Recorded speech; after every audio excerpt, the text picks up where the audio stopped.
नमस्कार दोस्तों, आप सभी का स्वागत पूजा इलेक्ट्रिकल यूट्यूब चैनल में। आज की वीडियो का टॉपिक व्हाट इज लाइटनिंग, आकाशीय बिजली क्या होती है और आकाशीय बिजली कैसे गिरती है। आज की वीडियो में हम यही देखने वाले हैं, तो वीडियो को शुरू से लेकर लास्ट तक जरूर देखें ताकि आपके मन का जो डाउट है वो क्लियर हो सके कि आकाशीय बिजली क्या होती है और कैसे जमीन तल पे आकाशीय बिजली गिरती है। तो चलिए वीडियो को स्टार्ट करते हैं। देखिए, स्टार्टिंग में ही हम एक कॉन्सेप्ट है इसको समझ लेते हैं। इसको समझने के बाद आकाशीय बिजली क्या होती है ये समझने में काफी आसानी होगी। तो चलिए इस कॉन्सेप्ट को देख लेते हैं।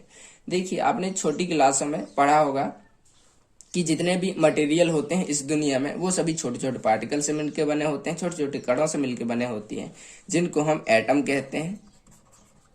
और एटम भी जो होती हैं वो तीन छोटे छोटे पार्टिकल से मिलकर बनी होती हैं, जिनको हम इलेक्ट्रॉन, प्रोटॉन और न्यूट्रॉन कहते हैं। इलेक्ट्रॉनों में नेगेटिव चार्ज होता है, प्रोटॉन में पॉजिटिव चार्ज होता है, और जो न्यूट्रॉनें होती हैं उन पर कोई भी चार्ज नहीं होता, ये न्यूट्रल होती हैं।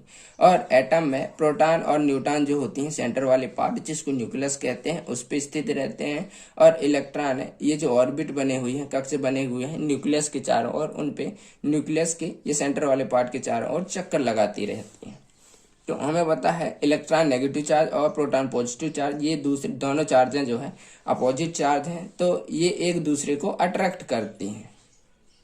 आपने बचपन में एक प्रैक्टिकल तो जरूर किया होगा। पेन को अपने बालों में या स्केल को अपने बालों में इस तरीके से रगड़ करके जब हम कागज के छोटे छोटे टुकड़ों के पास ले जाते हैं तो हम देखते हैं कि कागज की छोटी छोटी टुकड़े जो होती हैं वो पेन से चिपक जाती हैं। ऐसा क्यों होता है? ऐसा स्टैटिक इलेक्ट्रिसिटी क्रिएट होने के कारण होता है। जब हम पेन को बालों में इस तरीके से रगड़ते हैं तो पेन में जो इलेक्ट्रॉनें होती हैं घर्षण के कारण बालों में चली जाती हैं, और इस कंडीशन में पेन पॉजिटिव चार्ज हो जाता है और बालें नेगेटिव चार्ज हो जाती हैं। और इस पॉजिटिव चार्ज वाले पेन को जब हम कागज के टुकड़े के पास ले जाते हैं तो कागज में जो इलेक्ट्रॉनें होती हैं उनको पेन का पॉजिटिव चार्ज मतलब प्रोटॉन अट्रैक्ट कर लेती है। इसी कारण से पेन जो होती है वो कागजों को अपने ऊपर चिपका लेती है, और ये जो होता है स्टैटिक इलेक्ट्रिसिटी क्रिएट होने के कारण होता है। और यही प्रिंसिपल यूज होता है आकाशीय बिजली में। हमें पता है जमीन तल से पानी के वाष्प बनकर ऊपर उठने के कारण बादलों का निर्माण होता है। बादल ऊपर जाकर जमीन तल से जो वाष्प की कणें होती हैं, पानी के वाष्प की कणें ऊपर जाकर इकट्ठी होती हैं और बादल का निर्माण करती हैं, बादल का रूप ले लेती हैं। और ऊंचाई बढ़ने के साथ साथ बादलों का जो टेम्परेचर होता है वो कम होते जाता है, जिसके कारण बादलों में जो पानी की बूंदें होती हैं या पानी की जो वाष्प कण होती हैं वो छोटे छोटे आइस क्यूब या फिर बर्फ के गोलों में, बर्फ के पार्टिकल में कन्वर्ट हो जाती हैं। और जब ये पार्टिकल हवा के साथ गमन करती हैं तो एक दूसरे से टकराती हैं। एक दूसरे से टकराने के कारण इनमें घर्षण होता है। जैसे कि बालों के साथ पेन का फ्रिक्शन इस तरीके से होता था, वैसा ही फ्रिक्शन होता है आकाश में जो बादलें होती हैं उनके बीच में। तो इनमें इलेक्ट्रॉन और प्रोटॉन क्रिएट हो जाती हैं। तो ऊपर के जो बादल होते हैं उनमें पॉजिटिव चार्ज इस तरीके से क्रिएट हो जाती है, और नीचे की जो बादलें होती हैं उनमें नेगेटिव चार्ज क्रिएट हो जाती है।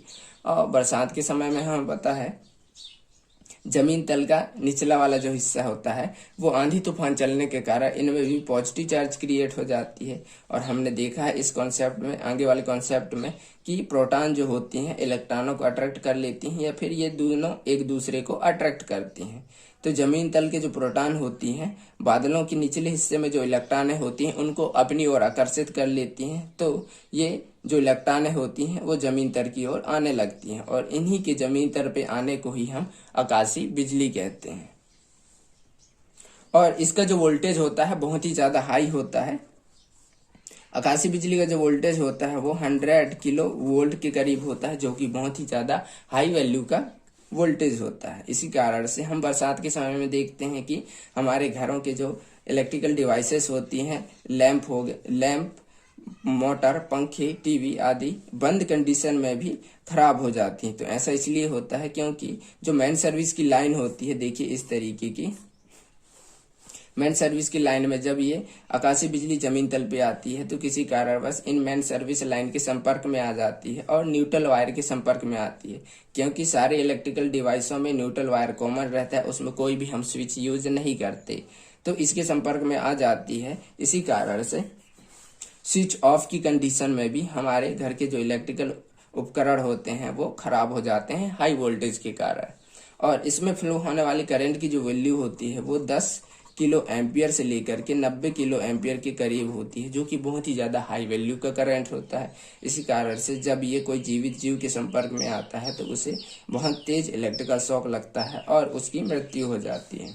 और आकाशीय बिजली का जो टेम्परेचर होता है बहुत ही ज़्यादा हाई होता है, लगभग 30,000 डिग्री सेंटीग्रेड के करीब होता है, जो कि सूरज के तापमान से भी अधिक होता है। इसी कारण से जब ये जमीन तल पे आती है और जिस चीज के संपर्क में आती है, जैसे कि पेड़ों से होते हुए यदि आती है तो हम देखते हैं कि ये पेड़ों को जला देती है, और यदि किसी इंसान के ऊपर आकाशीय बिजली गिरती है तो उसे भी बहुत ज्यादा जला देती है।